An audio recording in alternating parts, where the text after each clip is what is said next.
Hello friends, एक बार फिर से स्वागत करता हूं मैं आपके अपने चैनल द स्टडी स्कैन में। आज मैथ्स की क्लास 9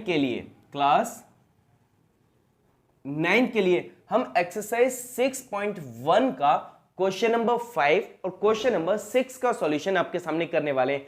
तो ध्यान से इस वीडियो के साथ बने रहिएगा और जो भी लोग नए आए हैं चैनल को जरूर सब्सक्राइब कर लीजिएगा। तो चलिए शुरू करते हैं क्वेश्चन नंबर 5 का सॉल्यूशन। इन फिगर 6.17 ये आपका फिगर बना हुआ है। POQ is a line. POQ आपकी एक लाइन यानी एक सीधी जाती हुई लाइन है। रे OR आप देख सकते हैं OR is perpendicular to line PQ कि PQ पर RO आपकी एक परपेंडिकुलर है यानी कि 90 डिग्री का एंगल बना रही है। इसमें मैं सिर्फ इतना ही कहूंगा कि जब भी आपकी लाइन परपेंडिकुलर एक साइड का एंगल इस तरीके से दे रखो तो ये सेल्फ अंडरस्टूड होता है कि बाकी जो दूसरी साइड होगी अरे वो भी तो भाई कैसी हो जाएगी, 90 डिग्री की हो जाएगी, क्योंकि सीधी लाइन का टोटल जो एंगल होता है, कोण होता है, वो आपका 180 डिग्री होता है। एक हिस्सा 90 का हो गया तो दूसरा भी कैसा हो जाएगा, 90 डिग्री का हो जाएगा। तो यानी कि जब ये हिस्सा इधर का 90 दे रखा है तो बचा हुआ ये पूरा हिस्सा भी आपका कैसा हो जाएगा, 90 डिग्री का हो जाएगा। चलिए आगे पढ़ते हैं। OS is another ray lying between rays OP and OR। तो देखिए ये आपका OP और ये आपका OR, इसके बीच में एक दूसरी रे यानी एक और किरण OS इस तरीके से जाती है। अब हमसे कहा गया है कि प्रूव दैट, कि ये सिद्ध करके दिखाइए यानी कि ये साबित करके दिखाइए कि एंगल ROS यानी कि ये वाला जो छोटा सा हिस्सा आप देख पा रहे हैं, ये वाला हिस्सा equals to half of angle QOS। तो QOS यानी कि ये जो बड़ा सा हिस्सा है ये माइनस POS यानी इन दोनों के जो अंतर आएगा क्या उसके आधे के इक्वल होगा। यही हमें क्या करना है, प्रूफ करना है। तो चलिए शुरू करते हैं क्वेश्चन। सबसे पहले क्या हमने लिया यहां से SOQ। ऐसा क्यों किया? ऐसा इस वजह से किया कि जो चीज हमें प्रूफ करनी है हमें उसको जरूर इंक्लूड करना होगा। यानी कि अगर हमें SOR लेना है तो एंगल का सिलेक्शन भी ऐसा करना होगा जिसमें आपका ये SOR यानी कि जो आपको दे रखा है ROS कहिए या SOR कहिए, एक ही बात है, तो ये हिस्सा उसमें इंक्लूड हो जाए। तो हमने लिखा क्या कि इन एंगल SOQ इस तरीके से। अब देखिए जरा, अगर मैं यहां से लिखूं कि SOQ इक्वल्स टू यानी कि SOQ आपका देखा जाए तो ये दो एंगल से बना हुआ है। SOR यानी कि आपका ये एक छोटा वाला पार्ट और एक ये 90 वाला पार्ट, इन दोनों से मिलकर बना हुआ है। तो इसको हमने लिख दिया क्या, SOQ equals to angle SOR plus angle ROQ इस तरीके से। अब देखिए ROQ की तो वैल्यू हमारे पास है कि वो 90 डिग्री है, तो इसे हमने लिख दिया SOQ equals to angle SOR plus 90 degree इस तरीके से। चलिए इसी के बाद अब दूसरा जो एंगल है ROS उसे भी सॉल्व कर लेते हैं कि क्या इन एंगल ROP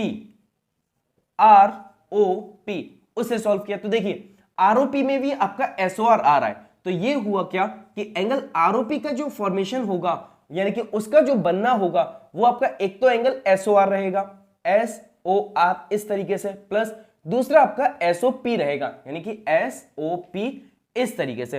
अब देखिए यहां पे आपका ROQ ये 90 था और इस साइड में इधर वाले में आपका ROP ये 90 है, तो ये हो गया हमारा 90 equals to angle SOR plus angle SOP, ये बन गया। ठीक है, अब देखिए सबसे जो मेन पॉइंट है वो आपको क्या है देखना है कि इस इक्वेशन में अगर मैं बात करूं कि ये आपकी समीकरण है, इस समीकरण में भी आपका SOR है, इस समीकरण में भी आपका SOR है और यहां आपको SOR या ROS ये आपको प्रूव भी करना है। ठीक है, जब ये चीज प्रूव करनी है और ये है हमारे पास दोनों, तो क्यों ना हम पूरी इक्वेशन को SOR या ROS की टर्म में ही लिख लें। तो ये हमने लिखा क्या, एंगल SOR, अब इसको इधर भेज दिया तो ये बन गया SOQ माइनस आपका 90 डिग्री और ये हो गई इक्वेशन 1 यानी समीकरण 1।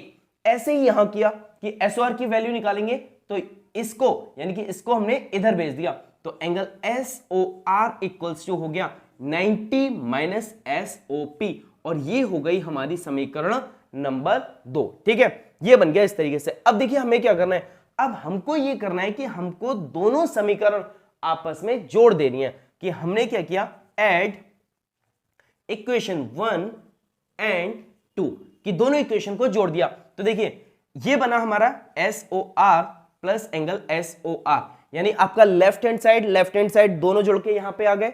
आगे बढ़े राइट हैंड साइड, तो SOQ माइनस 90 प्लस ये हो गया आपका 90 माइनस SOP, इस तरीके से। अब देखिए 90 एक पॉजिटिव है एक नेगेटिव, आपका कैंसिल हो गया, बचा क्या ट्वाइस ऑफ SOR, यानी कि आपने इसको क्या कर दिया, जोड़ दिया। तो जोड़ के ये ट्वाइस यानी 2 गुना हो जाएगा, 2 SOR बन जाएगा, इक्वल्स टू ये बना आपका SOQ माइनस SOP, इस तरीके से। ठीक है, अब हमने क्या किया, जो यहां पे 2 रखा हुआ है अगर हम दूसरी तरफ भेज देंगे, यानी कि मल्टीप्लाई का 2 इधर गया तो डिवीजन में हो जाएगा, यानी कि एंगल SOR इक्वल्स टू आपका 1/2 ऐसे SOQ, angle SOQ minus angle SOP, ये बन गया कुछ इस तरीके से।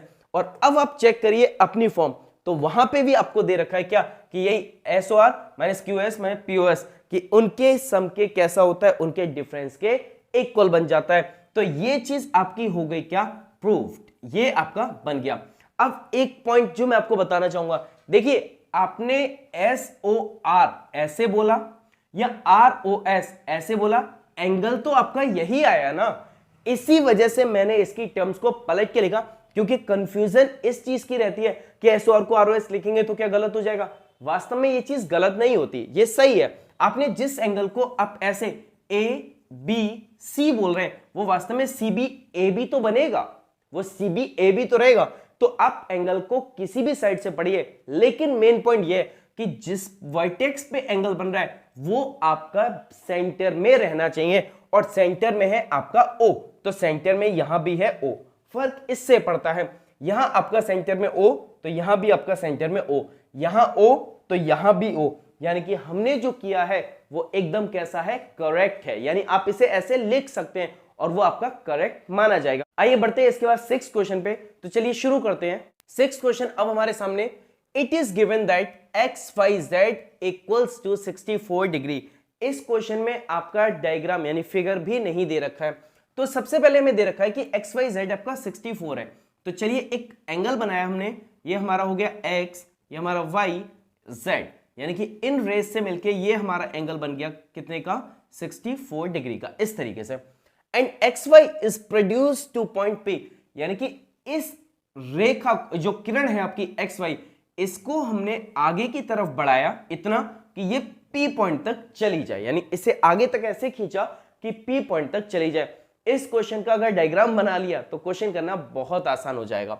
इस तरीके से draw a figure from the given information if रे YQ बाइसेक्ट एंगल ZYP। अब देखिए ZYP आपका ये वाला हिस्सा बन रहा है, ठीक है, और इसको भी बाइसेक्ट करने वाली एक किरण वो हमारी खींची गई है क्या, YQ, यानी कि यहां पे एक और किरण इस तरीके से YQ खींची गई है, जिसने क्या किया, इन एंगल्स को आपस में क्या कर दिया, इक्वल पार्ट्स में ऐसे डिवाइड कर दिया।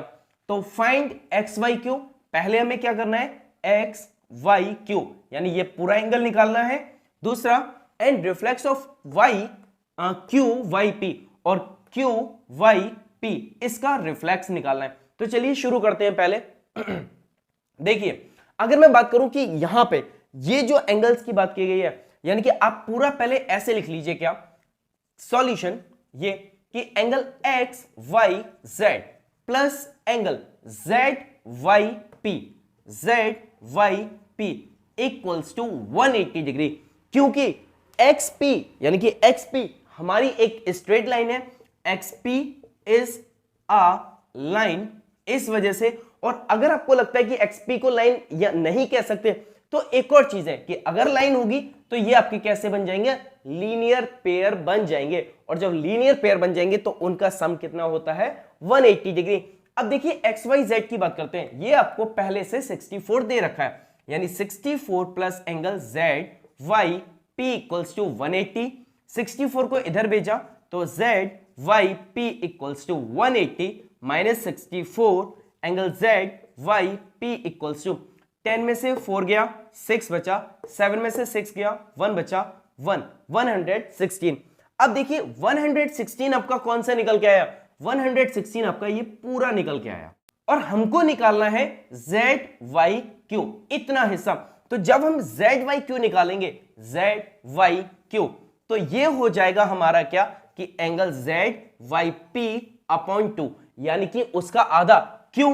क्योंकि YQ बाइसेक्ट एंगल ZYP, क्योंकि ये इंफॉर्मेशन हमें दे रखी है क्वेश्चन में कि YQ इस ZYP को बाइसेक्ट करता है यानी दो बराबर हिस्सों में काटता है। तो 2 से उसको डिवाइड कर दिया, ये हो गया 116/2, काटा इसे 2 पंजे 10 2 अट्ठे 16, ये निकला है यानी कि आपका ZYQ आपका निकल आया कितना 58 डिग्री, यानी कि ये हिस्सा आ गया आपका 58 डिग्री। अब अगर ये 58 है तो ये भी आपका कितना होगा 58 डिग्री ही होगा। अब हमसे पहली चीज जो पूछी गई है वो है हमारी क्या XYQ कि XYQ क्या होगा। तो देखिए XYQ ये होगा हमारा 64 प्लस 58 यानी 64 प्लस 58 हमारा कितना। अब देखिए 64 58 के इक्वल, तो 8 और 4 12 का 2 1 कैरी हुआ, 6 और 5 11 और कैरी वाला 1 यानी 12 122 डिग्री हमारा निकल आया, यानी इसको XYQ का सम निकल आया 122। अब देखिए XYQ निकालने के बाद इसी का हमारा दूसरा पार्ट रह गया क्वेश्चन का, वो है हमारा क्या रिफ्लेक्स एंगल ऑफ QYP।